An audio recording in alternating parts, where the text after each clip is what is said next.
ప్రకృతి ప్రేమికుడు కోటి మొక్కలు నాటిన పర్యావరణవేత్త పద్మశ్రీ వనజీవి రామయ్య తుది శ్వాస విడిచారు. భావితరాలకు పచ్చదనం అందించే లక్ష్యంతో కోటి మొక్కలు నాటారాయన. కేసీఆర్ హయాంలో హరితహారం కార్యక్రమానికి బ్రాండ్ అంబాసిడర్గా కూడా పనిచేశారు. 85 ఏళ్ల వనజీవి రామయ్య గుండెపోటుతో తుది శ్వాస విడిచిపెట్టినట్టు కుటుంబ సభ్యులు తెలియజేశారు.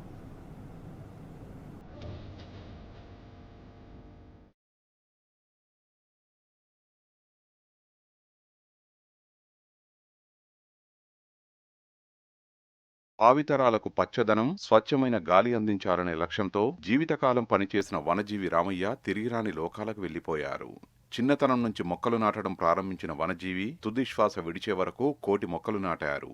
వనజీవి ఆయన ఇంటి పేరు కాదు, మొక్కలు నాటడంలో ఆయన చేసిన కృషిని గుర్తించి సమాజం ఆయనకిచ్చిన బిరుదు. ఆయన అసలు పేరు దరిపల్లి రామయ్య.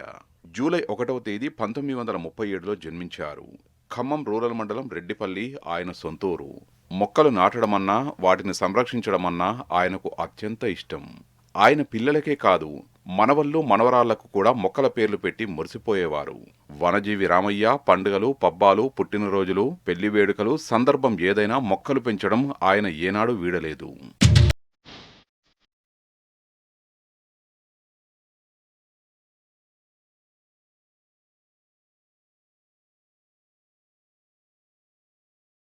వృక్షో రక్షతి రక్షితః అనేది వనజీవి రామయ్య నినాదం. 1-2 కాదు, దాదాపు 7 దశాబ్దాల పాటు ఇదే నినాదంతో సాగారు. రహదారుల వెంట, ఖాళీ స్థలాలు, ఇంటి ఆవరణంలో ఎక్కడ వీలుంటే అక్కడ మొక్కలు నాటాలని, పర్యావరణాన్ని కాపాడాలని విస్తృతమైన ప్రచారం నిర్వహించారు వనజీవి రామయ్య. చెప్పడం మాత్రమే కాదు, ఆచరించి చూపించారు కూడా. ఖమ్మం జిల్లా కేంద్రం నుంచి వెళ్తే ఏ రోడ్డు చూసినా వనజీవి రామయ్య నాటిన మొక్కలే నేటికి దర్శనమిస్తుంటాయి. అనారోగ్యాన్ని లెక్క చేయరు, ఏ పరిస్థితిలోనూ పచ్చదనాన్ని విడిచిపెట్టరు. ఇది వనజీవి రామయ్య స్పెషాలిటీ.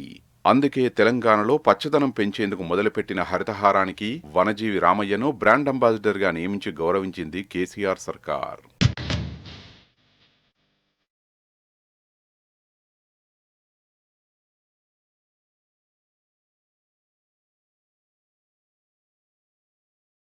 మాజీ ఎంపీ జోగినపల్లి సంతోష్ కుమార్ నిర్వహిస్తున్న గ్రీన్ ఇండియా ఛాలెంజ్లో కూడా వనజీవి రామయ్య భాగస్వాములయ్యారు.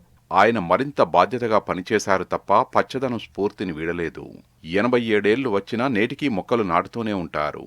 కొంతకాలంగా అనారోగ్యంతో ఉన్న రామయ్య శనివారం తెల్లవారుజామున అచేతనంగా ఉండడం కుటుంబ సభ్యులు గమనించారు. హుటాహుటిన ఆస్పత్రికి తరలించగా గుండెపోటుతో మరణించినట్లు వైద్యులు తెలిపారు.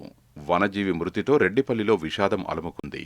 జిల్లా నలుమూలల నుంచి వనజీవి అభిమానులు తరలివచ్చి ఆయనకు నివాళులర్పించారు.